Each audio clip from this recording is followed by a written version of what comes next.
I was 19 when my sister called me an embarrassment. She didn't yell, that wasn't her way, she just said it calmly, like she was stating a fact she'd already decided was true.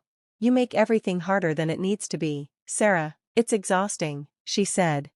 She was in pre-law back then, already acting like life would always open doors for her without effort. I was studying psychology, working 2 jobs, and losing sleep over all the things no one else wanted to face, especially what I found in Dad's office, especially the documents he thought I didn't understand. A week later, I came home to find the locks changed. No note, no warning, just a trash bag of my clothes on the porch, soaked from the sprinkler. My mom stood behind the curtain, watching but pretending not to. When I knocked, she didn't answer, but soon after, my phone buzzed. This is what happens when you don't respect boundaries, she texted. They said I was unstable, too emotional, but I wasn't falling apart, I was finally waking up. I had taken one file, just one. It connected a security company Dad used to work with to a string of misconduct cases that had been hidden away. I didn't go public. I didn't even confront him. I quietly reported it through the right channels. 2 weeks later, I got a call, not from a journalist, but from a recruiter. Someone told me my name had come up in an internal referral list. I thought it was a joke. Then I remembered something my aunt once told me. Sometimes the door that slams shut is just making space for one that opens louder. So I left Tucson. No big goodbye, no suitcase, just a backpack, 2 textbooks, and my student loan papers I never used. I didn't tell anyone where I was going. I wasn't running away. I was building a version of myself they could never hurt again. The first bus out left at 3:42 a.m. I watched the desert disappear, piece by piece. By morning, I had chosen a new name. By night, I had no home, but I finally had a reason to keep going. In a bathroom at a Greyhound station outside Flagstaff, I cut my hair with a pair of sewing scissors. I watched long black strands fall into the sink, like pieces of a life I didn't owe anyone anymore. I didn't cry, I didn't pause, I just kept cutting until I saw someone new in the mirror. I started using Veil S, at a day labor agency a few towns away, just enough of a name to work, but not enough for anyone to track me. The first few weeks, I slept wherever I could, shelters, laundromats, anywhere safe. I cleaned diners, unloaded crates, delivered food on a borrowed bike. Every dollar I made went into night classes. I signed up for online courses under a scholarship I wasn't sure I qualified for. I passed every test like I had something to prove. At one point, I shared a small studio with 3 older women. They never asked about my past. I never asked why they prayed before every meal in a language I didn't understand. We all knew what it meant to carry secrets. Then one night, a man named Bishop left a card for me at the job center. It had a government number and a sticky note that said, "You did the right thing, let's talk." I didn't call right away. I kept that card in my wallet for weeks, afraid it was a trap, but deep down, I knew it wasn't. Someone had seen my report, and instead of burying it, they shared my name. When I finally called, Bishop didn't sound surprised. "We've been watching you," he said, not in a threatening way, more like, "You belong here." I didn't know what here meant yet, but I said yes. A month later, I took a train north to Oregon. My backpack was heavier now. My silence had finally become something stronger than any apology I'd never get. Quantico broke many people. It didn't break me, but it burned away who I used to be. I learned to survive on 4 hours of sleep and cold determination. I learned to shoot without blinking, to lie without shaking, to disappear in plain sight.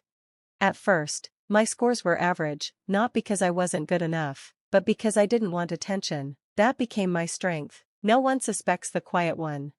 When I graduated, I wasn't the best or the worst. I was invisible, and that made me perfect. They assigned me to a small unit focused on human trafficking and financial laundering networks. I spent my nights and weekends analyzing patterns, tracking visas, following money trails. It was easier to stay busy than to think about how I ended up there in the first place. Years went by. I moved between cities, changed names, took on new assignments. I answered to Vale, to S. Reed, to whatever name kept my record clean and my path hidden. Sometimes I wondered if my mother ever lit a candle for me, sometimes I hoped she didn't. Then one night in the Portland field office, I was scanning reports when I saw a name that froze me, Cali Defense Counsel, a client tied to a Sinaloan front company, but that name wasn't real, and I knew exactly who it belonged to. Ella, born Ella Varela, my sister, same signature curl, Same Arizona law degree. The same sister who once called me a risk to the family's reputation. Now, she was defending a man whose money I'd been chasing for half a year. I didn't say anything that night. Not to my supervisor, not to my team. I simply flagged the file for reassignment under Special Audit 42B, a code for cases that might involve conflicts of interest. They would ask questions later. They always did. But I already knew what I had to do. This wasn't just another ghost. This time, I was stepping right into the house they had told me to forget. I didn't wear my badge. I didn't need it. I slipped into the courtroom during pretrial motions, dressed in gray slacks and a dark coat, blending into the back row. No one noticed me at first, not the clerk, not the bailiff, not even Ella. She sat confidently at the defense table, her hair pulled into a sleek bun, flipping through papers as though she had already won. But I knew that posture. I knew what it was trying to hide. Her client sat beside her, his fingers tapping lightly on the table, the man I recognized from my files: money laundering, wire fraud, cartel ties, clean on paper, untouchable in court, and Ella was the one defending him. The hearing was routine, a suppression motion, a debate over chain of custody. Then, the judge looked up at the gallery, her eyes met mine. "Counsel," she said carefully, turning to Ella, "is that Agent Vale in the back row?" Her words weren't loud, but they hit like a gunshot. I stiffened. Ella looked up, confused at first, then recognizing me, her face froze. I hadn't realized my mother was there too, 2 rows ahead, rosary wrapped tight around her hand. She turned slowly, as if she already knew I would be there. Her face was blank, but her fingers squeezed the beads until her knuckles turned white. No one said my name again, the judge continued, reporters whispered, typing frantically. I didn't move. I wasn't there to interfere, just to be seen, and that was enough. When the hearing ended, I stood, nodded to the clerk, and left through the same side door. I didn't remove my coat. I wasn't hiding anymore. 3 days later, a cousin I hadn't heard from in years invited me to dinner. She called it reconnecting, as if nothing had ever been broken. "We'd love to see you," she wrote. "Just dinner, just family." I said yes, not because I trusted them, but because I needed to see how far they would go. The house looked smaller, same beige walls, same brittle lawn. Inside, it smelled like citrus cleaner and old secrets. My mother met me at the door, arms opening too slowly. My father stood near the kitchen, sleeves rolled up, tie loose. Ella sat at the far end of the table, staring into a glass of wine she wouldn't touch.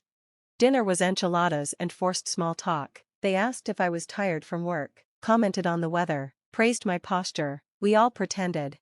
Halfway through a story about a neighbor's promotion, my mother cleared her throat. "We were wondering," she said, her fingers twisting her napkin, "if you might know someone, in the DA's office, who could help."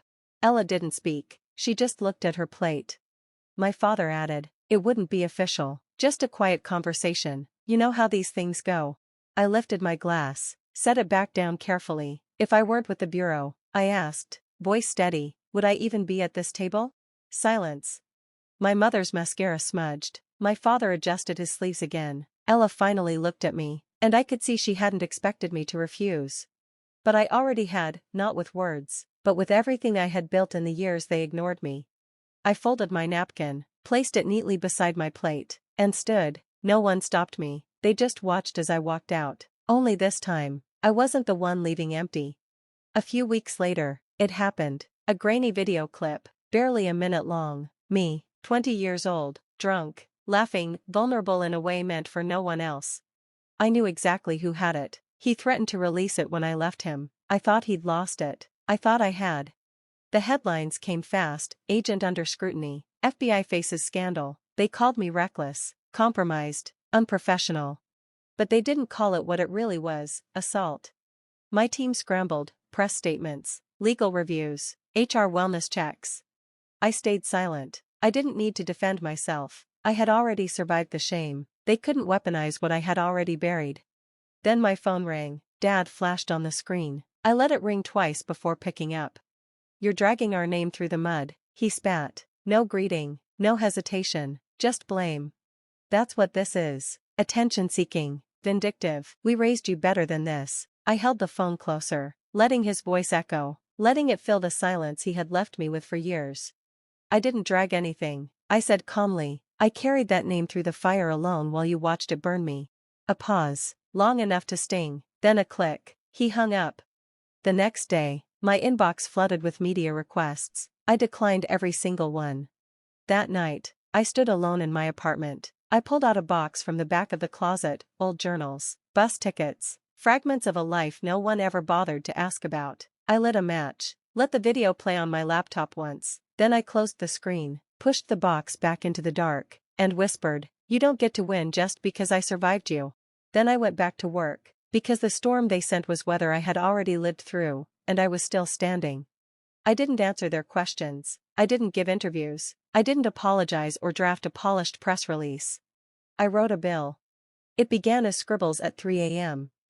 My phone buzzing with gossip disguised as journalism. Then it grew into a policy draft, and then into a full proposal, the Federal Kinship Interference Bill, a law designed to protect whistleblowers and public servants from blackmail and coercion rooted in family ties. Because sometimes, the people closest to you fight the hardest to keep you silent.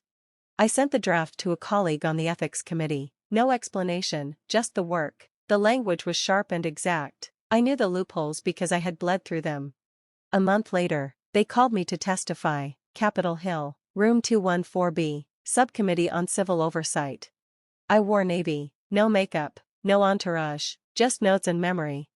"Thank you, Chairwoman," I began. "I'm not here to name names. I'm here because some of the deepest threats don't come from enemies or headlines, they come from living rooms, from the people who claim to love us." The room was silent, not from ignorance, but from recognition. A congresswoman leaned forward. "Agent Vale," she asked softly, "is this about you?" I looked her straight in the eye. "No," I said, "it's about everyone like me." The bill passed out of committee with unanimous support. The headlines shifted, from scandal to strategy, from disgrace to reform. They called me a reformer, a survivor who turned pain into policy.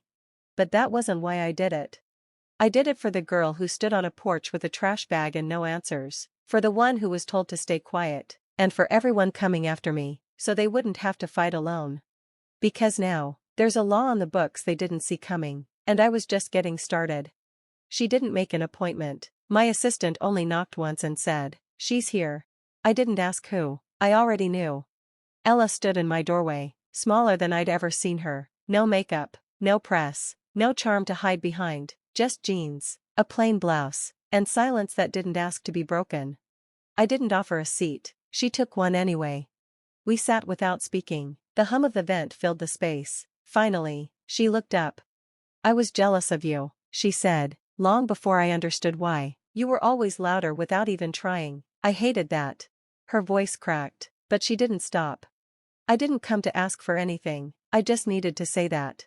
I leaned back, hands folded.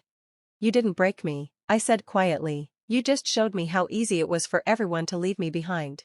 She nodded, no tears, just a quiet acceptance. This wasn't forgiveness, it was fact. She stood, paused, walked out. I didn't watch her go. I opened my laptop, scrolled to the next page of my report, and kept working. The next forum wasn't televised, no press badges, no microphones, just folding chairs in a federal hall filled with people who carried silence like an extra spine. I stepped to the podium without notes. "This isn't revenge," I began, "it's protection. For everyone who tried to do the right thing and got left behind for it." I introduced the Witness Line Project, a national support system for whistleblowers facing retaliation from their own families. Nods, a few teary stares, a quiet that meant understanding. In the back row, my mother sat, hands folded, eyes glassy. She didn't speak, but she stayed until the end. My father wasn't there, he never asked. Ella emailed that night, just 4 lines. "Thank you for saying it out loud. For all of us who couldn't. I'm sorry I wasn't braver. You were." I read it once and archived it. Some wounds don't need answers, they just need air. And I wasn't here to explain myself to them anymore. I was here to speak for those who never had a witness. The auditorium was already full when I arrived. I slipped in quietly, no fanfare, no badge, just a plain blazer and a name tag that read Vale S. It wasn't my event, it didn't need to be. A new class of recruits stood on stage. One of them, barely out of college, paused at the mic and said, "I joined because of her." She pointed into the crowd, at me. A few heads turned, a few cameras clicked, but I didn't stand, I didn't wave, I just listened. Later, As the crowd thinned, a retired field agent touched my arm. "We're proud of you," she said quietly. I nodded. "I'm proud of me too, and I meant it." Outside, the air was cool, no cameras, no waiting press, just the hush of a city moving forward. I walked home without checking my phone, without looking back, not because I didn't care, but because I didn't need applause to know the work mattered. This time, the silence didn't feel like exile, it felt like peace,